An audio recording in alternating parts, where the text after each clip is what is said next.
Hello everyone! Before I begin this video, I wanted to give a general content warning. This particular game deals with some heavy themes that are not limited to one scene or one video. Therefore, instead of putting up my usual typical warning before every video, let this serve as my content warning for the entire series. This game has the following content warning: emotional abuse and suicidal ideation.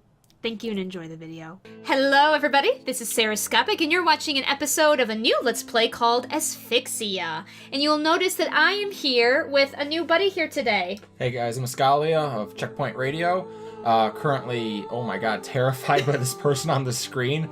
Their creepy doll lifeless face and her even creepier hands. I've never seen someone whose hands, her hand is like half the size of her cheek. Yeah, it is. That's really weird. Yeah, anyway, so this game was given to me for Christmas by Shar, who I do a podcast with, if you guys remember Ultra Play podcast. You two not get along or something? No, he just thought, you like visual novels, right, Sarah? And that's how this happened. Oh. Yeah. Okay. So basically the reason Callie, as I will be referring to him as, is here is because I showed him screenshots and I went, wouldn't this be interesting to play? Would you play this with me? Well, it had anime sluts all over it, so I'm like, yeah, why not? Yeah, it's cute. Hey, lots of cute girls and cute clothes and stuff like that. And here we are. They're like wearing like 3 pounds of makeup. Yeah, and I don't know what this is gonna look like. I'm kind of terrified, actually. Yeah, this title cover is not doing it any favors. Yeah. You know what I think she's referencing? Oh, geez, what's that called? There's the famous painting of someone. Why can't I think of it? Someone who died? Died in like the water, but like very specific. Oh, I gotta look this up now. This is gonna bug me. I'm gonna look up girl drowning.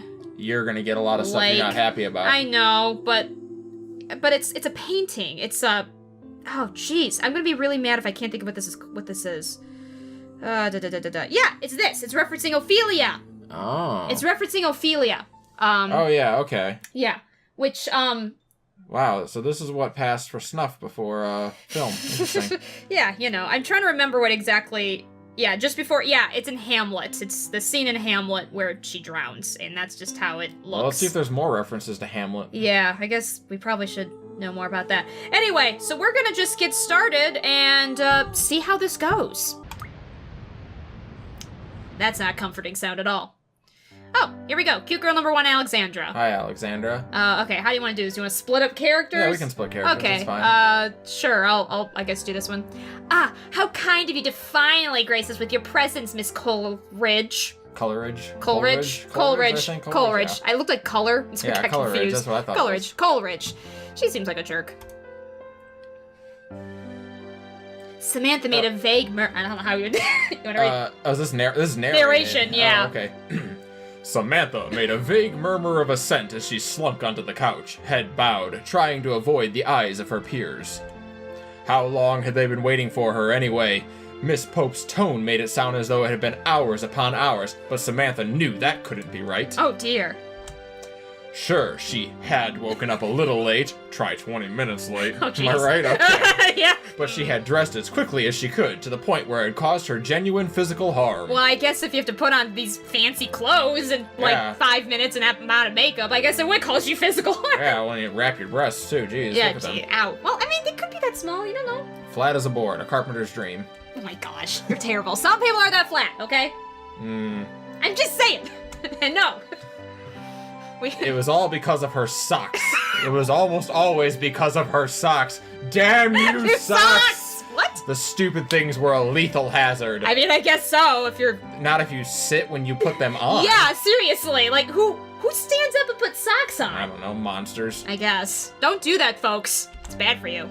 Whilst teetering, yeah, see? I see. Whilst teetering on her left foot, trying to pull one sock up over her right knee, Samantha had slipped and lost her balance, cracking her head against the side of her bed as she fell to the floor. Oh. This whole story's a dream. It must be. It's just all a dream. Wake up. Yeah, she could have that sock in a very precarious position, and yeah. That's it. Yeah. Also, if it's over her right knee, so it's a long sock. Yeah. You don't want to stand up with long. No, trust me. You sit and you roll them up your leg. Exactly. We both know this. Stupid socks. They caused her injury more times than she could count. She's functionally an idiot. I know. She hasn't learned. She hasn't learned anything. Why had she bothered to get out of bed at all? We always wonder that question. Man. Being scolded by her least favorite teacher, all the while suffering from the after effects of blunt force trauma was not the best way to start the day. Wait, is that her teacher? Her teacher is 10. Yeah, what?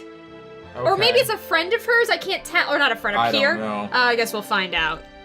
It was a shame. She'd been looking forward to this trip for a while, too. About as much as she'd been able to look forward to anything these days. Oh, she's depressed. She's depressed. Whew. Miss Coleridge, what are you dawdling for? Well... You have already wasted enough time, and we're on a tight schedule. I know you young girls, she is the teacher, what? Yeah. Enjoy being at the center of attention, but don't you think you've made enough of a spectacle to yourself as it is? Seems like she's calling someone young girls. Look at girls. Look at that girl. What the heck? I am so confused. They're the same height, too. I don't understand. She's shorter, if anything. She is shorter. What? Anyway, I'm putting her up as a soon-soon, because she just seems very soon-soon to me. Very moe game. Very. Yes, miss. I'm sorry. And again, with the apologies, you always Don't you look at me! As if That's why this game was given to you. Oh my gosh.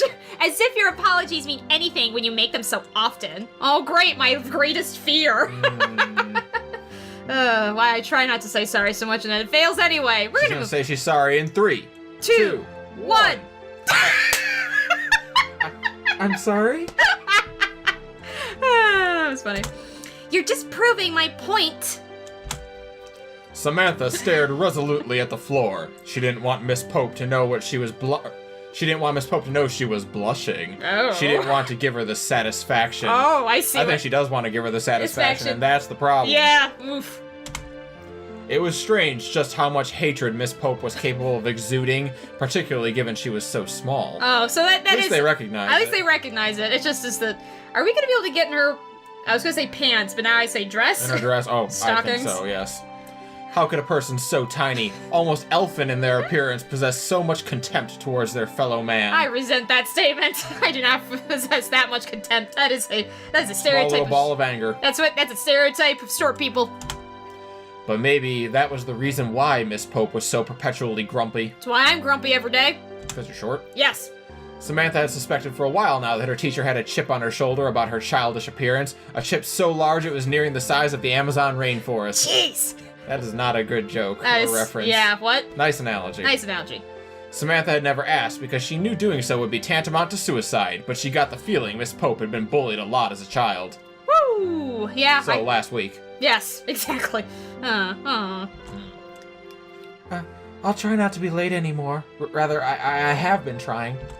Clearly, you haven't been trying hard enough. Trying isn't particularly useful if it doesn't yield any results. Now get on your knees and show me how sorry you are. Yes. Oh, that's you. Yes, miss. Miss Pope sighed. I don't say these things for fun, you know. Lecturing you on the same things day after day gets incredibly tedious. I have no desire to stand around berating a girl who has no capacity or capability of changing. Yikes! What a bitch. Yes, miss. Now hurry up and take your seat. Yes, miss. I'm sorry. And I really do wish you'd stop apologizing so much. Yes, miss. I thought she was going to apologize. I thought I was waiting for it. And with that, her voice barely more than a whisper, Samantha brushed past Miss Pope to search for her seat. Oh, if you know what I mean. Brush. She could feel the eyes of her classmates boring into her back as she wandered down the coach. They were all talking amongst themselves, their voices mingled together like twittering starlings. There's like... the voices of the damned in the I background. know. What is this? Yeah, listen, as someone who has been helping working on a visual novel, sound effects are really hard to get right, but when they're wrong, ooh. This is not good. No, it's not good. Samantha was sure they were laughing at her. They always did. Oh, good. That's because you can't put your socks on, you weirdo. Social anxiety. Granted, she did give them a lot of material to laugh at, so she did not exactly fault them for it, but being the constant butt of everyone's jokes did become rather tedious after a while. Fair. Although Samantha usually took other people's jibes in good faith, she wasn't really in the mood for it. Not today. Not in front of her. Oh. Lillian. Oh, so it's not Miss Pope that we're gonna get into her dress. All right. Hello, Lillian. Oh, Lillian. Goodness. Oh. The blonde girl, a few months Samantha's senior, was sitting at the front of the coach, her hair tied up as per usual. Unlike Samantha's, Lillian's uniform was never crumpled, creased, or wrinkled, and she always remembered to do up the top button of her blouse. Oh. Lillian's legs were demurely crossed, Oh her my. tights devoid of holes or ladders, her hands, fingernails cut carefully, 10 perfect little crescent moons resting on her knees. Oh my. Lillian needs to get a life. Lillian turned her head, blonde hair shifting over one shoulder, and, for a few brief moments, her eyes met Samantha's. Oh. Samantha flushed, her cheeks turned deep red, and she turned away. She hadn't been staring, had she? She hoped she hadn't been staring. Oh no. When it came to Lillian, Samantha always stared. She couldn't help herself. Oh jeez. There was no denying it, even though she often tried to. Oh. Lillian really was beautiful. So cute. Though Samantha didn't want to look at Lillian, didn't even want to acknowledge her presence, she couldn't help herself. Samantha's eyes always sought Lillian out without her brain's consent, even though the end result was inevitable. The brief moment where their gazes crossed, the blushing and stammering, the embarrassment look away. This is both really cute and kind of creepy. Yeah, Like, this isn't good. this is not gonna end well. It can't. Yeah, it's called Asphyxia. Miss Coleridge, I will not ask you again. Would you please find your seat, or were you hoping to keep us waiting until next Christmas? Samantha jumped. Miss Pope's voice was cold, and it made the hairs at the back of her neck stand on end. No, miss, I'm sorry. Head hanging, feet shuffling, she continued onwards, feeling much like a criminal being led to the gallows. Honestly, Miss Pope sighed, running one hand through her hair. I don't even teach geography. Why I had to give up my precious weekend to supervise this trip is beyond me. Maybe this is some kind of divine punishment. For once, Samantha agreed wholeheartedly with her sour-faced English teacher. Having Miss Pope act as a supervisor for this geography field trip really was a punishment. Not even Dante could have conceived of it. Oh, there's a reference. Yeah, jeez, man. We get it. You were an English major. Yeah, whoever wrote this. Oh man. I gotta do something with that degree, right? This is about it. Oh my. I guess I'll be Roberta. Hey, Sam, over here. Samantha found herself being waved over by her close friend, Roberta. The seat next to her was empty. She must have been saving it for her, despite Samantha's untimely arrival. I assume it's supposed to be an arrival. I guess so, yeah. Saving her a seat for so long showed dedication, or maybe it showed that after 6 years of friendship, Roberta knew Samantha well enough to realize she was almost always late for everything. Either way, Samantha was touched. Thank you, Bobby. I appreciate it. Oh no, Bobby. I guess it makes sense. Should be B-O-B-B-I, right? I would think so. Usually, but okay. It's no problem. Roberta surveyed her friend, a small frown on her face. Did you have a rough night? You can tell? The bags under your eyes are awful. Well, that's not bags, that's 3 pounds of makeup. Yeah, exactly. Are they really that obvious?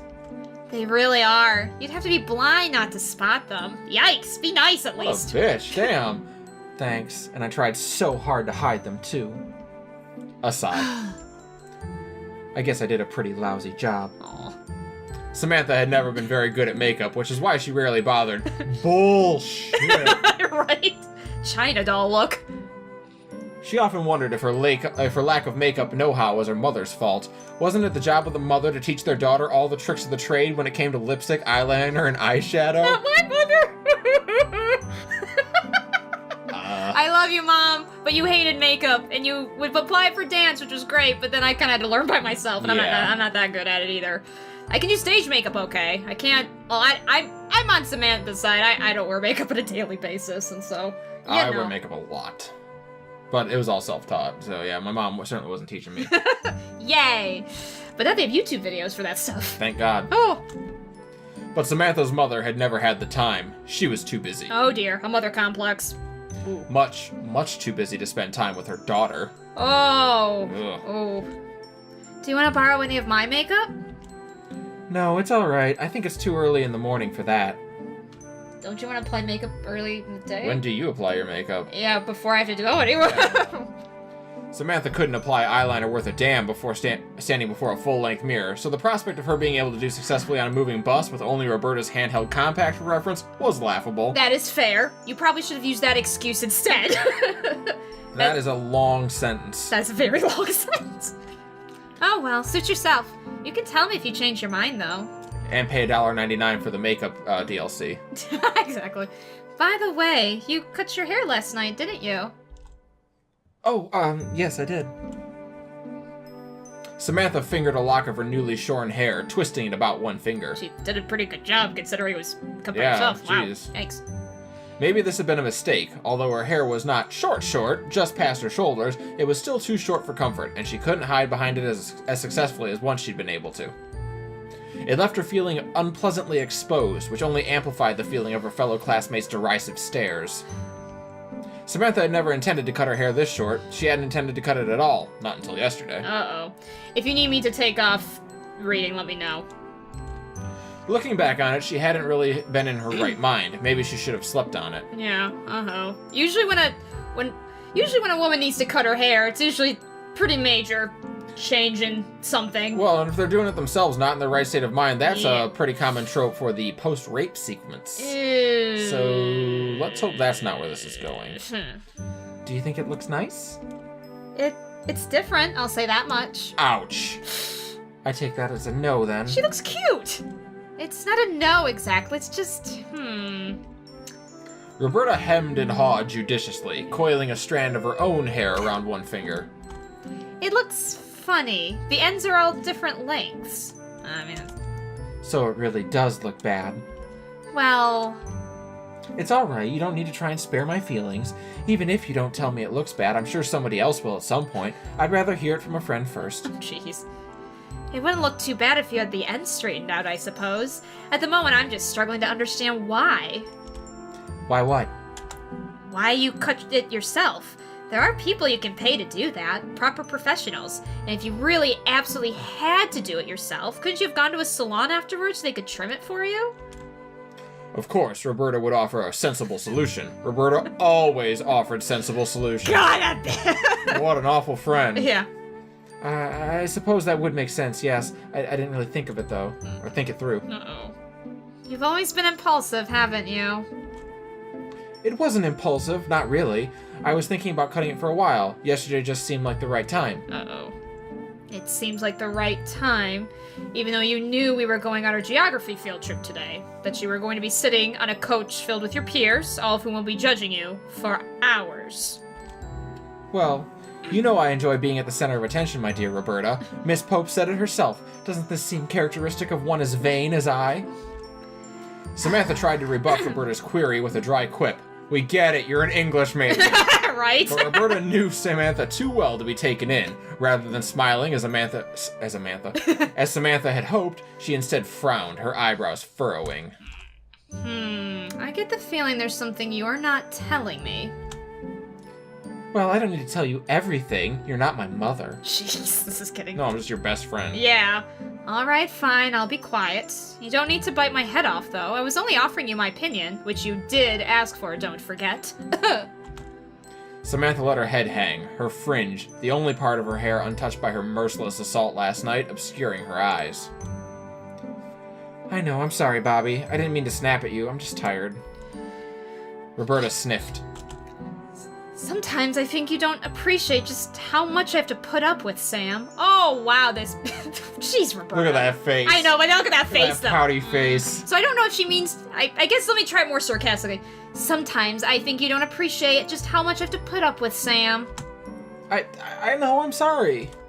Nobody else would be foolish enough to open their door to you at 4 a.m, you know, especially not when you're convinced you're dying of a brain tumor because your teeth hurt. Oh... She has a lot of problems. Okay, yeah. I'm aware of that, Bobby, but you're exaggerating. That only happened once. It was one time out of many. If it isn't the pain in your teeth, it's a pain in your head, a pain in your ear, a pain in your side, a pain in your stomach. If you actually suffered from all the afflictions you claim to have, you'd be dead by now. Well, the way she falls down putting her socks on, she may Yeah. very well have a brain tumor. Yeah, really. Clearly she can't learn anything. Yeah, or high trauma. Yeah. Extreme trauma is what this sounds like. maybe I would be happier that way. Whoa! Alright. Your lyrics lack subtlety. You can't just have your characters announce how they feel. That makes me very angry. No. No what? Don't even think about it. Don't even talk about it. This game is dealing with some heavy themes It's already. really are. Boy. It really is. I have a feeling, though, that this is not the first time that Samantha has brought this up. Now, of course, Roberta is dealing with it the absolute wrong way. This is the mental health professional coming out. Doing it the absolute wrong way. But I am guessing this is not the first time that Samantha has said, like, I just don't want to be here anymore. Yeah. And that's Yikes. and I can tell you from experience that having someone that kind of constantly says it but doesn't go over to the point where you need to call somebody is really hard to deal with. Yeah. At the same time, Roberta, what the crap? Yeah, come on, you can do better than that. The thought makes you that unhappy? The thought makes me angry. Ooh. You mean you wouldn't miss me if I died? Jesus! I never said I wouldn't miss you, but I would be annoyed at you. Annoyed. Yikes. I didn't put this much effort into being your friend all these years for you to go and kill yourself. It would be incredibly rude of you. It would be incredibly rude. Yeah, I'm gonna have to put a content warning in the front of all these episodes, I think. Samantha couldn't help but smile, even though Roberta's words were not exactly complimentary. You can tell they've been friends for a while if that's... Yeah. Yeah, this is... Yeah. I apologize. I'll try not to be selfish in the future. Oh. Good. I've invested too much into our friendship for you to throw it all away. Like, I get where this is supposed to be, like, playful almost. Yes, but it is. Like, But it's like a first person looking in, it just looks unhealthy. But like... You know what this needs? What? This, and I rarely say this about games like this, this game would actually benefit from voice acting to convey the tone. Yes, it would. Because right now we're just like, wow, because I can't tell right now if Roberta's just a bad friend, like that's what they're setting us up for. Or they're just such good friends Yeah. that this is their repartee with each Right, other. which could be very fair. And Right. they've been friends for a while, so I assume that is, but I have been seeing too much long-term friendships that are toxic to Yeah. be able to know which is which, and I don't know where this is gonna go. I'm just trying to look out for you, Sam. You need somebody to take care of you, and I don't mind helping, but I wish you would appreciate me a little bit more. You know what you need? A good boyfriend. Oh, jeez. I do appreciate you, Bobby. Are you sure? I'm sure, I swear on it. Scout's honor. Roberta shook her head, bemused. You've never been a Girl Scout. Well, that's because they won't let gay people in. Yeah, true. Well, most people swear on their mother's life, but I haven't seen her in so long, she may as well be dead for all I care. Oh, we are just airing the dirty laundry over here. What is this? This is not the most subtle story I've ever seen. Not at all. For being written by an English major, damn. Okay. Exposition. How morbid. You shouldn't speak about your mother like that. Well, at least it knows. Yeah. Maybe I wouldn't if she ever bothered to speak to me at all. Good lord. Well, I suppose that will do, for the moment anyway. I imagine this is not the first time she's also said this about her mother. Ham-fisted, that's what this story is. Yeah. Ham-fisted, that's what the writing is. Ham-fisted. Oh, Sorry. no. Oh, man. Oh my god. Well, let's maybe stop here for now, folks. So that was... we learned a lot. We sure did. We learned a more lot. than you should ever learn in the first 20 minutes of a story, I feel like. Yeah. That was episode 8 material right there. Yeah, exactly. Holy cow. Okay, I am worried where this is gonna go if that was just in the first scene. Yeah. Yikes. Alright, thanks you guys for watching. Hope you're enjoying this. And remember, peace, joy, love, and koi, everybody. Mwah.